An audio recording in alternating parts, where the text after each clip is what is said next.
Dogs Don't Tell Jokes by Louis Sachar, 17. He quit the talent show. Are you sure you want to do this? Asked Miss Langley. He nodded, then watched her cross his name off the list.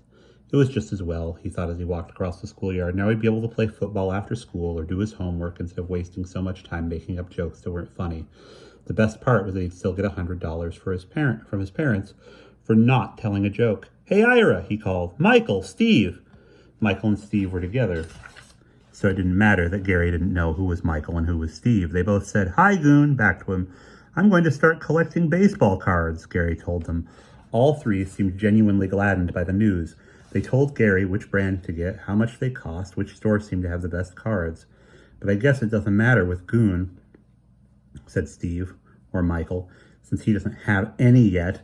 For some reason, they all thought that was hilarious. "Can't get any doubles, can he?" asked Ira. They laughed again. Gary laughed with them. The place that Ira said had the best baseball cards happened to be next door to Gary's father's favorite thrift store. He went into the thrift store first for old time's sake.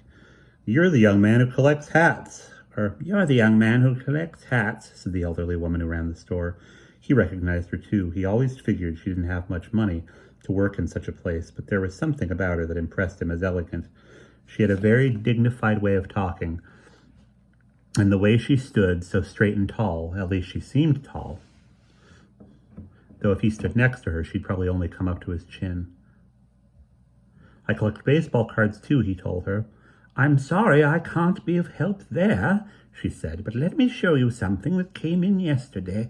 I thought of you the moment I saw it." It was a navy blue felt Homburg trimmed with a silver ribbon and ornamental button. The feather was yellow with a trace of white around the edges. Gary tried it on. It was a little too tight for him. He looked at himself in the mirror. The woman stood behind him. "Very dashing," she said. It did look pretty good, but he only had enough money for baseball cards. Besides, it was too tight. "Maybe another time," he said. He went next door and asked for a deck of baseball cards. At dinner, Gary broke the news about the talent show to his parents. "I know you don't like me quitting something in the middle," he started to explain. "I think you made the right decision," said his father. "You must know we were worried that you might be taking the talent show a bit. If you must know, we were worried that you might be taking the talent show a bit too seriously.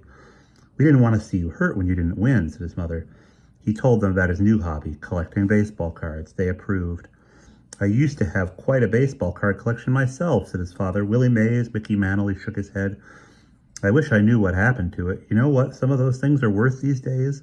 He looked Gary in the eye and spoke very seriously, like he was imparting great fatherly advice. "Whatever you do," he said, "don't throw away your baseball card collection." Gary promised he wouldn't. After dinner, he tore down his posters of famous comedians. Then he went through his baseball cards and memorized the players' lifetime batting averages. And that's the end of chapter 17.